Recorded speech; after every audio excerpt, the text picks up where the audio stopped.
হারলে বিদায় নিশ্চিত, জিতলেও তাকিয়ে থাকতে হবে অন্য দলগুলোর দিকে। গ্রুপ পর্বে নিজেদের শেষ ম্যাচের আগে কঠিন সমীকরণের সামনে চেন্নাই, অন্যদিকে প্লে অফ নিশ্চিত হলেও গুজরাটের চোখ রয়েছে কোয়ালিফায়ারের দিকে। এদিনে ম্যাচটা তাই দুদলের জন্যই ছিল বেশ গুরুত্বপূর্ণ, আর এমন ম্যাচে কিনা ব্যাট হাতে রান পাহাড় দাঁড় করিয়েছে স্বাগতিক গুজরাট। চেন্নাই অবশ্য ছেড়ে কথা বলেনি, দু দলের মধ্যকার লড়াইটাও হয়েছে বেশ হাড্ডাহাড্ডি। সেখান থেকে ম্যাচের ফলাফল এবং খুঁটিনাটি বিষয় নিয়ে বিস্তারিত এই রিপোর্টে। চেন্নাই ও গুজরাটের মধ্যকার ম্যাচটা দু দলের জন্যই ছিল গুরুত্বপূর্ণ। একদিকে চেন্নাইয়ের সামনে সুযোগ রয়েছে প্লে অফে ওঠার, আর অন্যদিকে গুজরাটের লক্ষ্য কোয়ালিফায়ারে খেলা। আর এমন ম্যাচেই কিনা টস ভাগ্যটা জিতে নেয় চেন্নাই, সিদ্ধান্ত নেয় আগে বল করার। তবে টস জেতা ছাড়া আর কোনো কিছুই এরপর পক্ষে যায়নি ঋতুরাজ গায়কোয়াড়ের দলের। শুরু থেকেই দুহাত ভরে রান বেলাতে থাকে তাদের বোলাররা। পাওয়ার প্লে জুড়ে উইকেট তুলতে ব্যর্থ হয় সফরকারীরা, আর এর পুরো ফায়দাটা লুটেছে গুজরাটের দুই ওপেনার। পাওয়ার প্লে শেষে তাদের সংগ্রহ দাঁড়ায় বিনা উইকেটে 62 রান। পাওয়ার প্লের পরেও চলে গিলের তাণ্ডব। সপ্তম ওভারে নূর আহমেদের বলে 2 ছক্কা হাঁকিয়ে যেখানে মাত্র 23 বলে অর্ধশতকের দেখা পান গুজরাটের এই অধিনায়ক। অন্য প্রান্ত থেকে সাই সুদর্শনও ছাড় দিচ্ছিলেন না।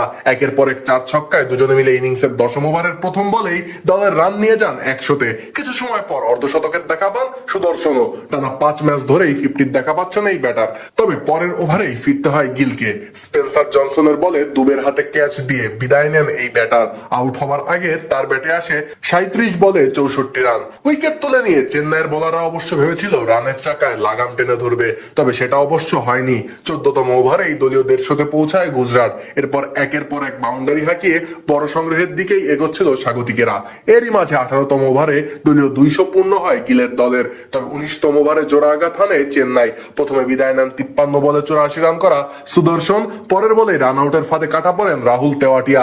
সেই ওভারেই অবশ্য ব্যক্তিগত 50 দেখা পান বাটলার। শেষ দিকে এসে সুন্দর 3 বলে 7 ও বাটলারের ব্যাটে ভর করে নির্ধারিত ওভারের খেলা শেষে 4 উইকেটে 229 রানে থামে গুজরাটের ইনিংস।